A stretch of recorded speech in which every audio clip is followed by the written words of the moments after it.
It is 11:47 a.m. on a clear day in Wembley, London, but inside the fuselage of an Airbus A400M military transport plane, the physics of the universe are about to become a problem. The altitude is 5,000 feet, the door is open, the wind is screaming at a velocity that strips the oxygen from your lungs. There is no green screen, there is no digital double, there is just a man, a full IMAX camera strapped to his chest, and a single safety tether thinner than your thumb. The signal is given, and the man steps out into nothing. The G-force hits him like a sledgehammer. The man is 53 years old. His name is Tom Cruise. This isn't a movie scene. This is a life or death calculation performed for your entertainment. He has held the title of the world's biggest movie star for nearly 4 decades. His films have grossed over $10 billion at the global box office. He is one of the few humans on Earth who can walk into a boardroom at Paramount or Universal and demand a budget of $300 million, total creative control, and a percentage of the first dollar gross, and get a yes before he finishes his coffee. He is 61 years old, and he runs faster, climbs higher, and endures more physical trauma than men half his age. This is Tom Cruise. The question was never whether Tom Cruise is dedicated. The question is what that dedication is standing next to. Because at the center of this hurricane of adrenaline and box office gold is a man surrounded by silence. Now, the part almost no fan expects. Before he was Maverick, before he was Ethan Hunt, the man known for adrenaline was actually training for the Franciscan Seminary in Cincinnati,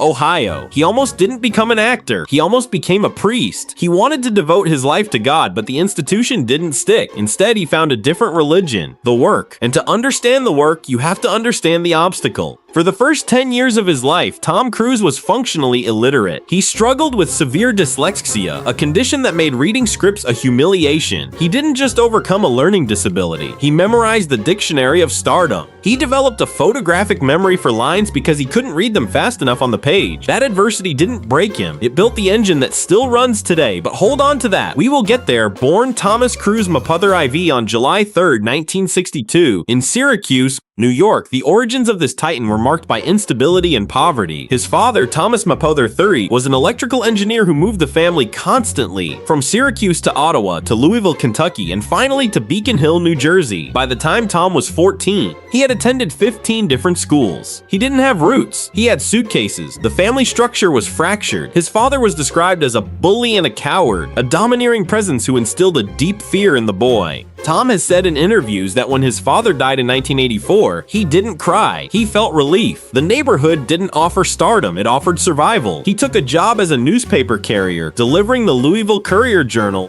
earning pennies that contributed to the family's survival. The moment he decided this, acting, was the only path didn't happen on a stage. It happened after a knee injury ended his high school wrestling career. He was lost until a drama teacher at Glenridge High School handed him a script for Guys and Dolls. The lights went on. He dropped out of school, packed his bags, and moved to New York City with nothing but a dream and a driving force that bordered on obsession. Yes, this is the part the title promised. The madness, the stunts, the physical machinery of Tom Cruise is the most elaborate PR campaign in Hollywood history. In an era where superheroes are animated pixels on a screen, Tom Cruise sells the real thing. He doesn't just act the stunt. He is the stunt. Look at the numbers. For Mission Impossible Rogue Nation, he performed the external tether stunt we just described. For Mission Impossible Fallout, he broke his ankle jumping between 2 rooftops in London. The impact was so violent you can hear the bone snap on the audio track. The production shut down for 8 weeks. It cost millions, but he kept the take. It's in the movie. For Mission Impossible Dead Reckoning, he trained for a year to ride a motorcycle off a 4,000-foot cliff in Norway, deploy a parachute in midair, and land. He did it 8 times. 8 times, but here is a fact that says more about a whole industry than just one sand. To insure Tom Cruise for these stunts, studios pay premiums that exceed the GDP of small island nation. A standard death or dismemberment policy for a lead actor is usually $1 to $2 million.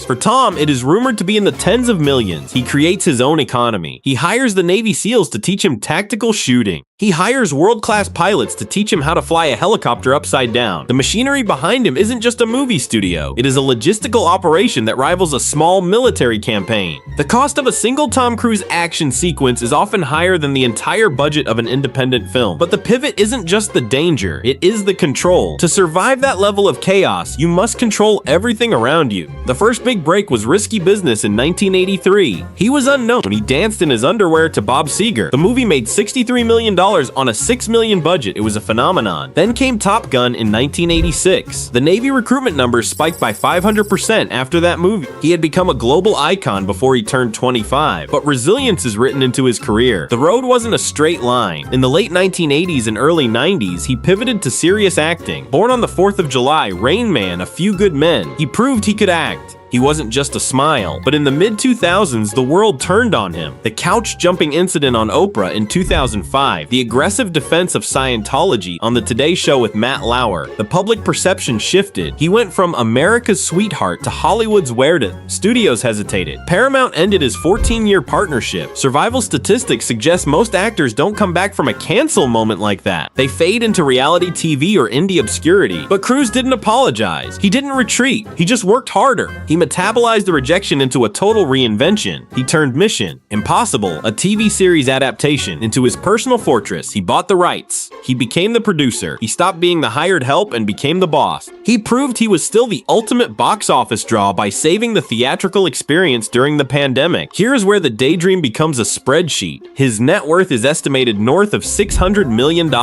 Some analysts place it closer to $1 billion when you factor in back-end points on the Mission Impossible franchise. But money for Tom isn't about buying yachts or sports cars. It's about buying freedom. He owns a private Gulfstream IV jet, allowing him to circumvent commercial traffic schedules. He can wake up in New York, have lunch in Paris, and be on a set in London by dinner. He owns a 320-acre estate in Telluride, Colorado, complete with a private sports complex and an aviation runway. He owns a historic mansion in Beverly Hills and a condo in Clearwater, Florida, the spiritual headquarters of his faith. The wealth is a distance measured in someone else's lifetime. The average American earns $60,000 a year. Tom Cruise earns that in a few minutes of screen time. He famously did not take a salary for Jack Reacher. He took 100% of the gross profit. That is the confidence of a man who knows he is the product. If you have made it this far and you are enjoying the journey, a like and a subscribe genuinely help. This is the secret the title promised. To understand Tom Cruise, you have to understand the fortress. The Church of Scientology isn't just a religion to him. It is his infrastructure. It is the lens through which he views the world. He was introduced to the church in 1986 by his first wife, Mimi Rogers. She famously said he didn't have much of a personal life before then. Since then, the church has become inextricably linked to his public persona. He is an operating Thetan level 7, OT7, one of the highest ranks in the church. According to the beliefs of Scientology, this level gives him the power to control matter, energy, space, and time. Critics argue it isolates him. It is the subtext of 3 high-profile divorces: Mimi Rogers, Nicole Kidman, and Katie Holmes. The danger is real. The danger is the isolation. Former members of the church have alleged that Tom is surrounded by a bubble of silence. Staff members are allegedly screened to ensure they are not potential suppressive persons, enemies of the church. When he married Katie Holmes, the story goes that she had to sign a contract allowing their children to be raised within the church. When she left him in 2012, she did so in such a clandestine way, dumping her cell phone and changing phone numbers, that it shocked the world. She gained primary custody of their daughter, Suri, and here is the tragedy. Since that divorce in 2012, Tom Cruise has not been seen in public with his daughter, Suri. She is now 17 years old. He has missed a decade of her life. By all accounts, he is a dedicated father to his other children, Connor and Isabella, but the disconnect with Suri is the dark cost of his belief system. To stay at the top of his game, to maintain the purity of his cause, he had to cut the ties that didn't fit the narrative. When the global pandemic threatened to kill the movie theater industry, Tom Cruise didn't hide. In December 2020, an audio recording leaked from the set of Mission Impossible 7 in London. Tom is heard screaming at crew members for breaking COVID safety protocols. He cursed. He threatened them. "We are creating thousands of jobs, you motherfuckers," he yelled. Some called it a meltdown. Others called it leadership. He then released Top Gun